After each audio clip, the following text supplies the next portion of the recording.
the Chelsea Rundown, episode 15 for the men's thirds, round 4. And it is the game for Sunday, the 29th of October, which was Chelsea v Blackburn. And I'm joined today by Ace, but you weren't there on the weekend, mate. What's going on? Look, the doctor's given me the report this week, and he basically said, mate, you're practically half superhuman. You've torn a tendon in your ankle, but you'll be back in about 2 weeks. So I'll be leading the charge back then. I was spewing I couldn't be out there with his on the weekend, but looked like you had a stellar game and you really put him to the sword. So even though I wasn't able to be there, I was able to cheer with his from the couch. This week was beautiful. It was enjoyable. We missed you, mate. It would have been nice to have you there. But would you mind taking us through the lineup? Lineup's pretty standard, obviously, except for myself being a exclusion and Brooksy coming back in, which is always a handy add, and he had a pretty stellar game. So it's good to have him back, and good to know that he's back in a bit of a good headspace. I know I've had a few chats with him, and he's up and about for the season, and he says he's seen it like a beach ball. So beautiful. Expect a few big hits from him. But let's let off with Connor this week. Nico, Roscoe, Brooksy, Matty D, Daz, Jimbo, and big shout out to Jimbo. He had a stellar of a day.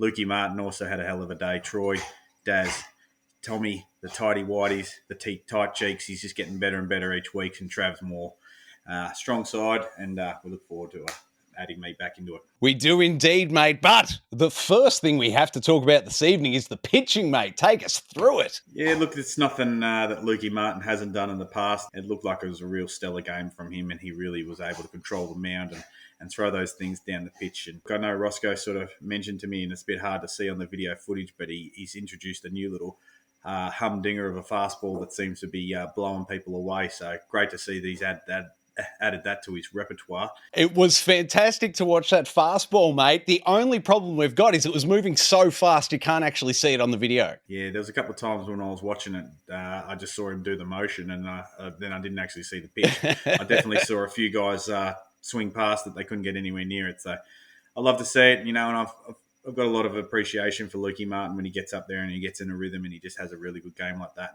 and he certainly did on the weekend. Look, he surrendered the 8 hits, but a lot of the guys were able to get around him. Only the 3 runs earned, 7 strikeouts on the day, which is an absolute stellar effort. Hats off to you, Lukey Martin. It was fantastic work by him, but also shout out, of course, to the man behind the dish, Matty D. He was calling a beautiful game from back there, and I think some of the praise has to go to him for the calls. Look, Matty D is a very humble person. I think he just gets up there and just does what he needs to do, and obviously with him and Lukey Martin, I know that Lukey Martin sort of said to me he feels pretty comfortable having Matty D behind the dish calling the pitches, and he's able to just put him in the places that Matty D wants him. And obviously you guys out in the field, as good as a pitcher can be, it all really stems back to how good the field can back you up, and the better the field can back you up. And by the looks of things, we had a lot of great plays out there on the weekend, and that obviously fills the pitches with a lot of confidence. So, like I said, Lukey Martin, great game, 7 strikeouts. That's a great day. It was a fantastic day. Speaking of the fielding, though, mate, talk us through this. Look, it didn't look like there was too many errors on the day. I know when I spoke to Brooksy, he was a bit shattered. He took an offhanded back pitch straight down the line with the left-hand glove. He already spent it before he chucked it. And I know that he said to me that in his head, he said, this is going to look amazing. And I probably think he had the Golden Flipper nomination award in his head when he released the ball. And unfortunately, he chucked it over Connor's head at first. And look, you're not going to see that a lot from Brooksy, but I think there's not much you can do when you got to really mention Jimbo today. 2 great stellar catches out there. One which was a full sprint, glove up in the air, Jimbo style, hard running catch, and he pocketed that thing, and probably worthy of a Golden Flipper nomination. You know what? Spoilers. I'm just going to tell you, it was a Golden Flipper nomination, and we'd love to see Jimbo out there having success. And like I said, it was pretty well standard by everyone.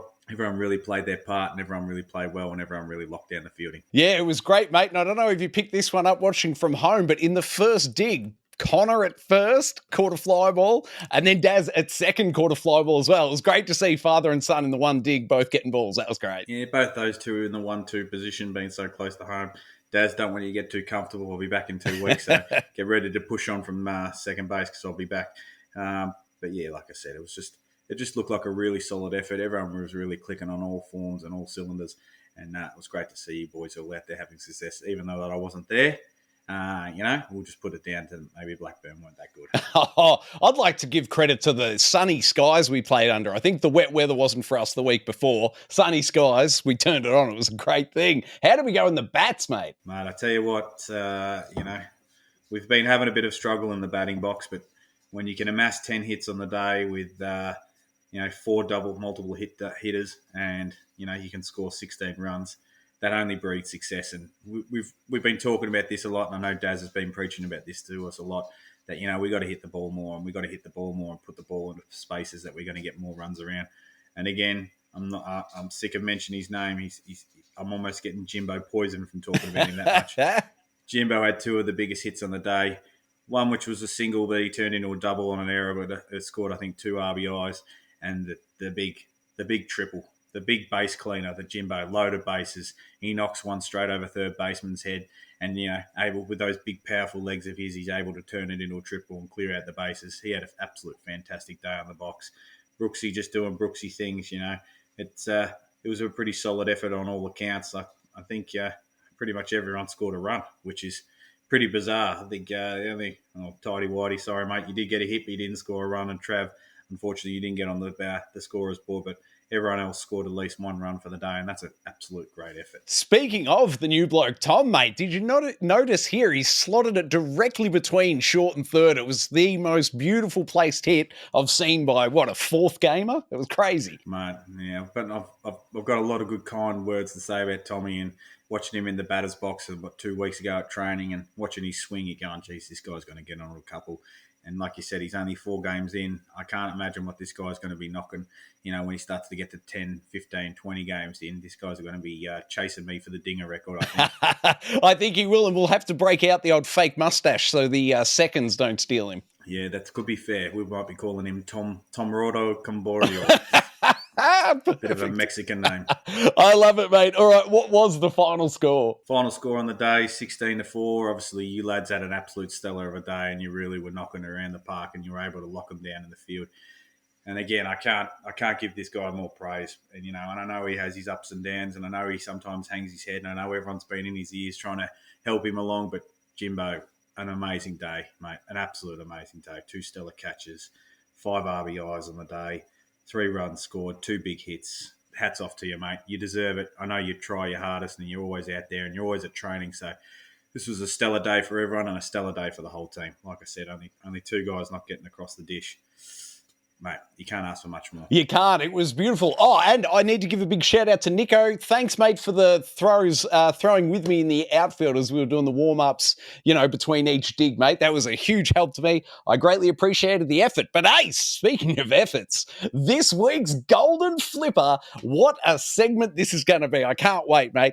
Can you please tell me who is nominee 1 this week? This doesn't happen often, and obviously the Golden Flip hasn't been happening for a long time, but this is a very special week, and this week's number 1 nomination is Jimbo's running fly ball catch out in centre field. Absolute, the legs, the power, the man, the concentration. Thank God he didn't slide on this one. He just went out there and he put it in the glove and he took the catch. Absolute great effort by Jimbo, and we don't expect anything else from him because the man really does bust his ass when he's out there. He does, mate, and I'll just point this out as it's coming in slow motion now. Have a look at Jimbo's body position here when he grabs it. His back is towards home plate. Bang. He just tracked that thing down and he held the glove out there.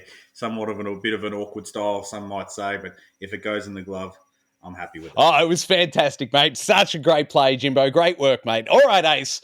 Who is nominee 2 this evening? Nomination number 2. This might come as a bit of a surprise to you, but it's Jimbo's triple, 3 RBI triple on the top of the 4th. Oh, my God. Whoa. The guy gets out there, I think, with loaded bases, pressure's on, and you know what? He just brushes it aside. Maybe it wasn't me in the dugout screaming at him get a hit.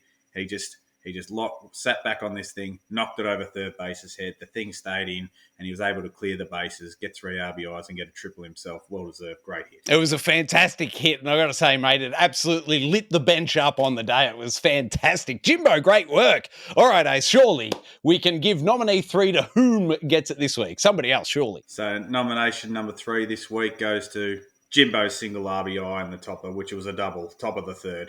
Jimbo, another great effort. You deserve it, mate, because you absolutely had an absolute stellar of a game, and I'm so proud and so emotionally attached to being able to say you get all 3 nominations this week because, Jimbo, you bloody deserved it. It was an absolute stellar of a game. Crazy 88. Massive shout out to you. Ace, who or which of the nominees are you going for this evening? Look, I'm a hitter by heart, so I have to go with Jimbo's 3 RBI triples. You know, I love the RBIs last year. I was piling them up, and I love hitting. So for me, there's nothing that brings me more satisfaction than getting a good knock. Absolutely, mate. It was one hell of a day. This was the icing on the cake. Jimbo, your 2 RBI, 3 base hit was an absolute thing of beauty. That gets my vote as well this week, Ace. How did the poll go? So we've had 4 votes for his triple, 3 RBI triple, and we've had 5 votes for his running fly ball catch. And unfortunately, on a day like that where you have so many great plays, his 1 RBI double doesn't get any votes. Not often. I don't think that will happen on the Golden Flipper, that play would. But also, I can't imagine another Golden Flipper where one bloke gets all 3 nominations.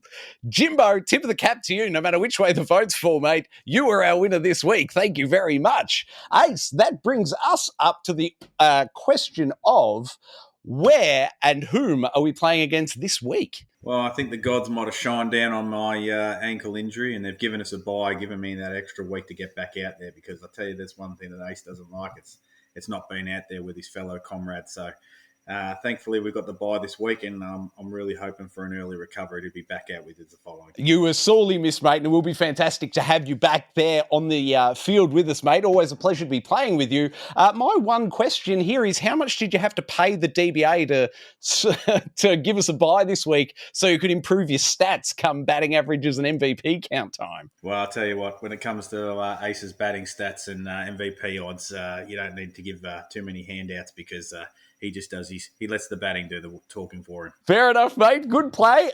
Reminder to everyone, as always, please get down to training Wednesday night. It happens each and every Wednesday night. Daz is cooking bangers, and we're catching fly balls and hitting.